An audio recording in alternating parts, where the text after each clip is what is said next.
governor harps on Nigeria's technological development for economic emancipation. Federal government announces plans to review Nigeria's policy framework to counter violent extremism, enhance effectiveness, sustainability. On the foreign scene, United Nations, European Union, World Bank estimate over $50 billion to rebuild Gaza after Israel's war. And in sports now, Rangers defender Leon Balogun urges Super Eagles players to approach winning mentality in the last 6 games of 2026 FIFA World Cup qualifiers. And now the details. I am Akan Usen.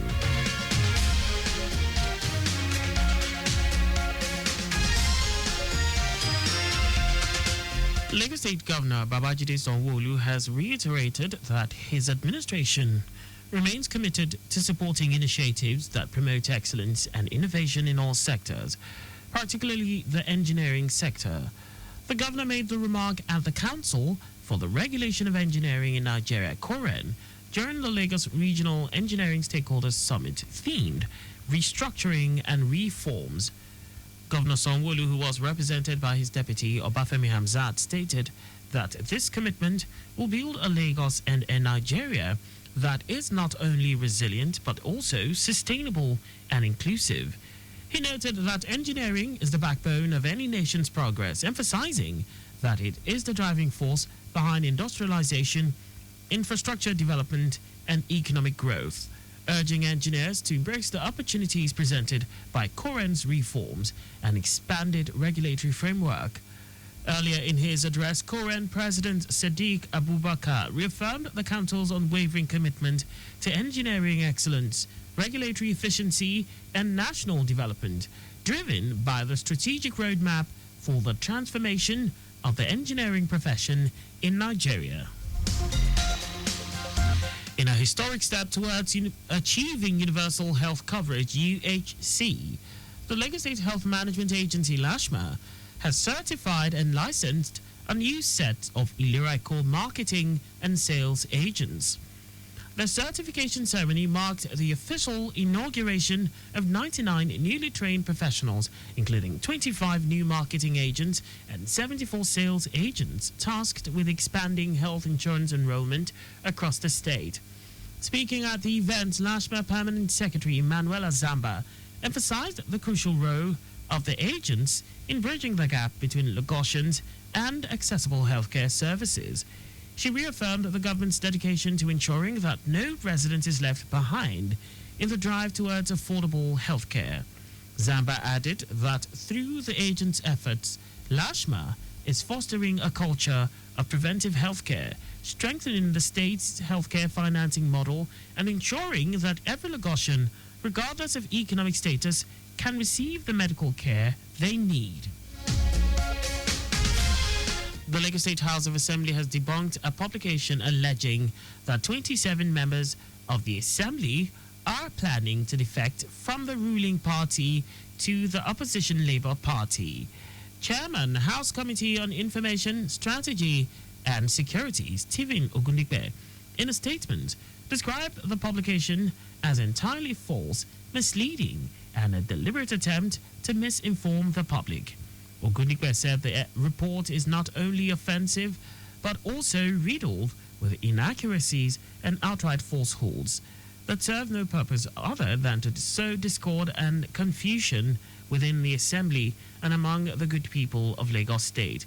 He stated that the recent development in the House, including the removal of former Speaker Mudashiru Obasa and the election of Mojisola Miranda as the new Speaker, are purely internal matters carried out in accordance with the Constitution of the Federal Republic of Nigeria as amended.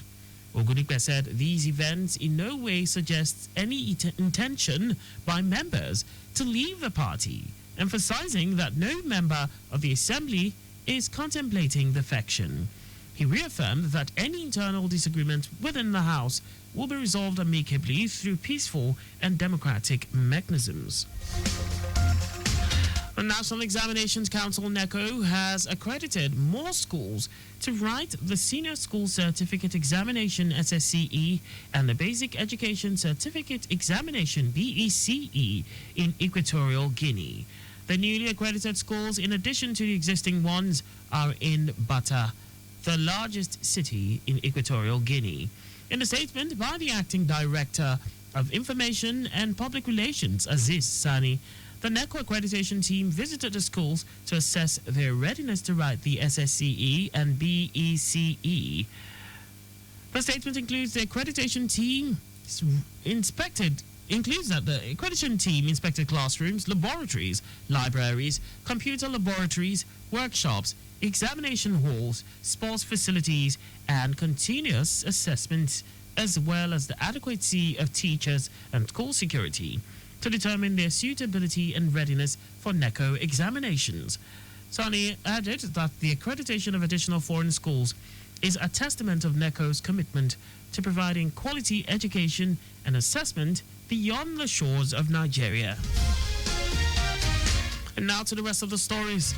The federal government has announced plans to review Nigeria's policy framework and national action plan for preventing and countering violent extremism, PCVE, to enhance its effectiveness and sustainability. National Coordinator of the Counterterrorism Center, Office of the National Security Advisor, Adamu Laka, announced this at a stakeholders consultative meeting in Abuja. The meeting was aimed at reviewing the existing framework, which was adopted in 2017. Speaking at the meeting, Laka stressed the need to document and institutionalize the success stories from various PCVE projects, programs, and initiatives. Laka noted that since the adoption of the policy framework and national action plan in 2017, the country has made significant strides in implementing various PCVE programs and initiatives, leading to impactful interventions at the national, state, and subnational levels. The Edo State House of Assembly has terminated the appointments of all political appointees attached to its members with immediate effect. Edo State House Speaker Blessing Agbebaku announced their dismissal during a plenary session in Benin.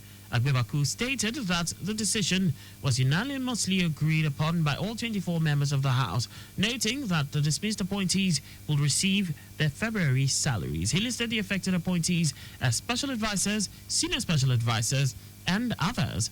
The Speaker explained that the appointees were initially appointed by House members upon the inauguration of the 8th Assembly in June 2023. And now to foreign news. The United Nations, European Union, and the World Bank have revealed in a new assessment that reconstruction efforts in Gaza will require more than $50 billion after 15 months of Israel's devastating war. The figure comes as Arab countries continue to scramble to find a viable recovery plan as an alternative to the mass displacement of the Palestinian enclave's 2 million residents proposed by United States President Donald Trump. The Gaza and West Bank Interim Rapid Damage and Needs Assessment, IRDNA, calculated that Israel's war on Gaza caused $49 billion in destruction between October 2023 and October 2024. Researchers concluded that $53.2 billion is now needed for the recovery and reconstruction of the Palestinian territory over the next 10 years, with about $20 billion of the full amount required in the first 3 years alone. Now, sports. Rangers defender Leon Balogun has implored the Super Eagles to approach the last 6 games of the 2026 FIFA World Cup qualifiers with a winning mentality and should not settle for less in next month's crucial games against Rwanda and Zimbabwe. The Super Eagles are currently facing an uphill task in Group C of the qualifiers, sitting in 5th place with 3 points from 4 matches. They trailed Rwanda, South Africa, and Benin, who jointly occupy the top 3 spots by 7 points. The Eagles will slug it out with Rwanda and Zimbabwe in a must-win qualifying ties next month. But despite the challenging situation, Leon Balogun remains optimistic about the team's chances of qualifying for the 2026 World Cup in Canada, Mexico, and USA. Balogun acknowledged the team's recent shortcomings but encouraged them to focus on the remaining 6 games and have it in mind that they have to win. And that's all for the news at 6. Always drive within the specified speed limit. You can follow us and like all our various social media platforms. On X at Traffic Radio 961, Facebook Lagos Traffic Radio 96.1 FM, Instagram Lagos Traffic Radio 961. On YouTube, subscribe and watch us live on our channel, Traffic Radio 961. You can also visit our website on www.trafficradio961.ng. Did you know that the Sanwo-Olu administration deployed traffic lights and CCTV cameras in strategic places in the state? You can get more details on the Lagos State government's website. To end the news, here are the highlights of the major stories. Lagos State Governor Babajide Sanwo-Olu has reiterated that his administration remains committed to supporting initiatives that promote excellence and innovation in all sectors, particularly the engineering sector. The federal government has announced plans to review Nigeria's policy framework and national action plan for preventing and countering violent extremism to enhance its effectiveness and sustainability. We also told you that the United Nations, European Union, and World Bank have revealed in a new assessment that reconstruction efforts in Gaza will require more than $50 billion after 15 months of Israel's devastating war. And in sports, Rangers defender Leon Balogun has implored the Super Eagles to approach the last 6 games of the 2026 FIFA World Cup qualifiers with a winning mentality and not settle for less in next month's crucial games against Rwanda and Zimbabwe.